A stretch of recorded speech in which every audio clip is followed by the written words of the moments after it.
श्री गणेशाय नमः। श्री रामचरितमानस अयोध्या कांड 252वां दोहा। निसी न नींद नहीं भूख दिन भर तु विकल सुचि सोच, नीच कीच बिच मगन जस मी नहीं सलिल सकोच। भरत जी को ना तो रात को नींद आती है ना दिन में भूख ही लगती है। वे पवित्र सोच में ऐसे विकल हैं जैसे नीचे के कीचड़ में डूबी हुई मछली को जल की कमी से व्याकुलता होती है। कीनी माँ तुम इस काल कुचाली, इति भीति जस पाकत साली। केहि विधि होई राम अभिषेको, मोहि अब कलत उपाउ नाएको। भरत जी सोचते हैं कि माता के मिस से काल ने कुचाल की है। जैसे धान के पकते समय इति का भय आ उपस्थित होता है, अब श्री रामचंद्र जी का राज्याभिषेक किस प्रकार हो, मुझे तो एक भी उपाय नहीं सूझ पड़ता। अवसि फिरहि गुरु आयसु मानी, मुनि पुनि कहव राम रुचि जानी। मातु कहऊ बहु रही रघुराऊ, राम जननी हट कर विकि काऊ। गुरुजी की आज्ञा मानकर तो श्री राम जी अवश्य ही अयोध्या को लौट चलेंगे, परंतु मुनि वशिष्ठ जी तो श्री रामचंद्र जी की रुचि जानकर ही कुछ कहेंगे, अर्थात वे श्री राम जी की रुचि देखे बिना जाने को नहीं कहेंगे। माता कौशल्या जी के कहने से भी श्री रघुनाथ जी लौट सकते हैं, पर भला श्री राम जी को जन्म देने वाली माता क्या कभी हट करेगी।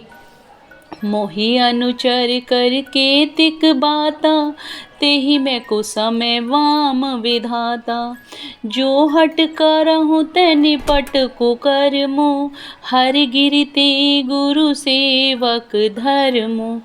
मुझ सेवक की तो बात ही कितनी है, उसमें भी समय खराब है, मेरे दिन अच्छे नहीं हैं और विधाता प्रतिकूल है। यदि मैं हठ करता हूँ तो यह घोर कुकर्म अधर्म होगा, क्योंकि सेवक का धर्म शिवजी के पर्वत कैलाश से भी भारी है। एकहु जुगति न मन ठहरानी, सोचत भर तहि रैनी बिहानी। प्रात नहाय प्रभु ही सिर नाई, बैठत पठे से बोलाई। एक भी युक्ति भरत जी के मन में न ठहरी। सोचते ही सोचते रात बीत गई। भरत जी प्रातःकाल स्नान करके और प्रभु श्री रामचंद्र जी को सिर नवाकर बैठे ही थे कि ऋषि वशिष्ठ जी ने उनको बुलवा भेजा। 253वां दोहा। गुरुपद कमल प्रणाम करी, बैठे आयसु पाई। विप्र महाजन सचिव सब, जुरे सभासद आई। भरत जी गुरु के चरण कमलों में प्रणाम करके आज्ञा पाकर बैठ गए। उसी समय ब्राह्मण महाजन मंत्री आदि सभी सभासद आकर जुट गए। बोले मुनिवरु समय समाना, सुनहु सभासद भरत सुजाना। धर्म धुरिन भानु कुल भानु, राजा राम स्वयवस भगवानु। श्रेष्ठ मुनि वशिष्ठ जी समय योचित वचन बोले, हे सभासदों, हे सुजान भरत, सुनो। सूर्य कुल के सूर्य महाराज श्री रामचंद्र धर्म धुरंधर और स्वतंत्र भगवान हैं। सत्य संध पालक श्रुति सेतु, राम जन्म जग मंगल हेतु। गुरु पितु मातु बचन अनुसारी, खल दलु दलन देव हितकारी। वे सत्य प्रतिज्ञ हैं और वेद की मर्यादा के रक्षक हैं। श्री राम जी का अवतार ही जगत के कल्याण के लिए हुआ है। वे गुरु पिता और माता के वचनों के अनुसार चलने वाले हैं, दुष्टों के दल का नाश करने वाले और देवताओं के हितकारी हैं। नीति प्रीति परमारथ स्वारथु, को न राम सम जान जथारथु। विधि हरिहरु शशि रवि दिशि पाला, माया जीव करम कुलिकाला। नीति प्रेम परमार्थ और स्वार्थ को श्री राम जी के समान यथार्थ कोई नहीं जानता। ब्रह्मा विष्णु महादेव चंद्र सूर्य दिक्पाल माया जीव सभी कर्म और काल। अहिप महिप जह लगी प्रभुताई, जोग सिद्धि निगमागम गाई। करि विचार जिय देखहुनि के, राम रजाई शीस सब ही के। शेष जी और प्रभु एवं पाताल के अन्याय, राजा आदि जहाँ तक प्रभुता है और योग की सिद्धियाँ जो वेद और शास्त्रों में गाई गई हैं, हृदय में अच्छी तरह विचार कर देखो तो यह स्पष्ट दिखाई देंगी कि श्री राम जी की आज्ञा इन सभी के सिर पर है, अर्थात श्री राम जी ही सबके एकमात्र महान महेश्वर हैं। 254वां दोहा।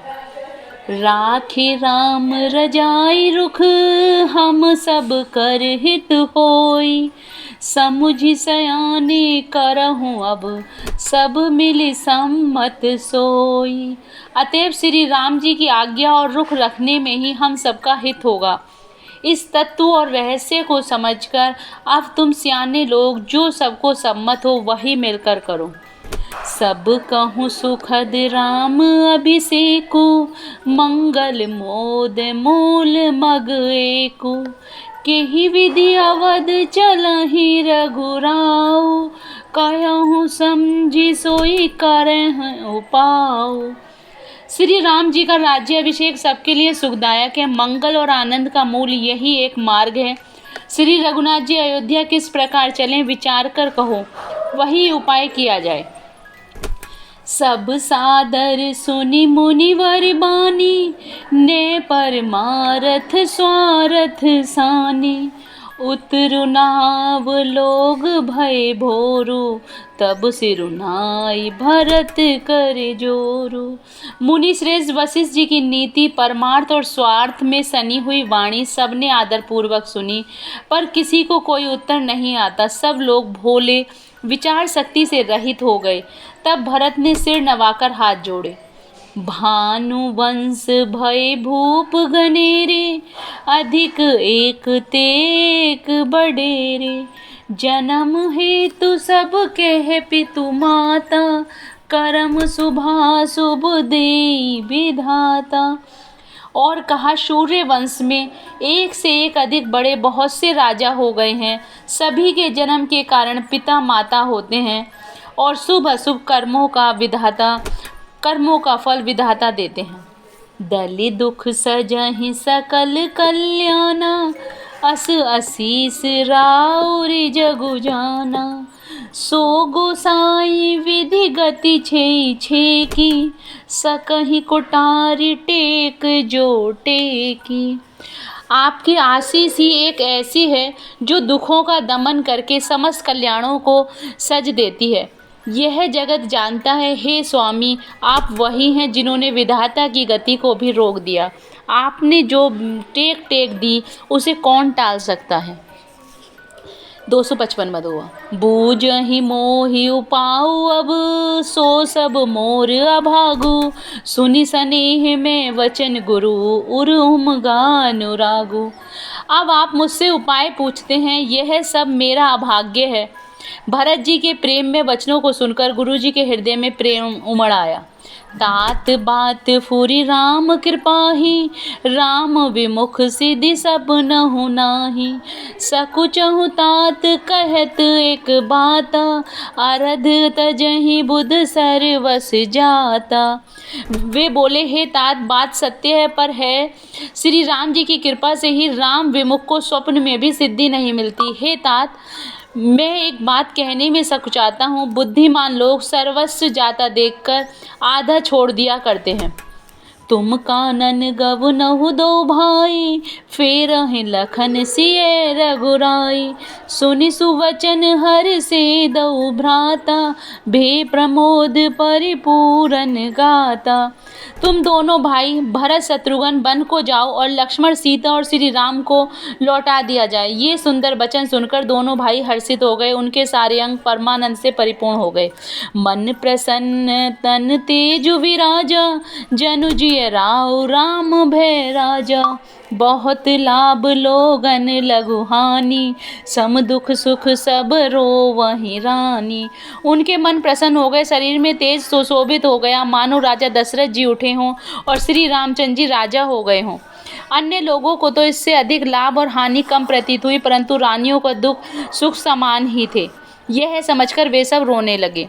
कहे भरत मुनि कहा सो कीना, फलु जग जीवन अभिमत दीना, कानन करहु जन्म बरिबासु, एहि ते अधिक न मोर।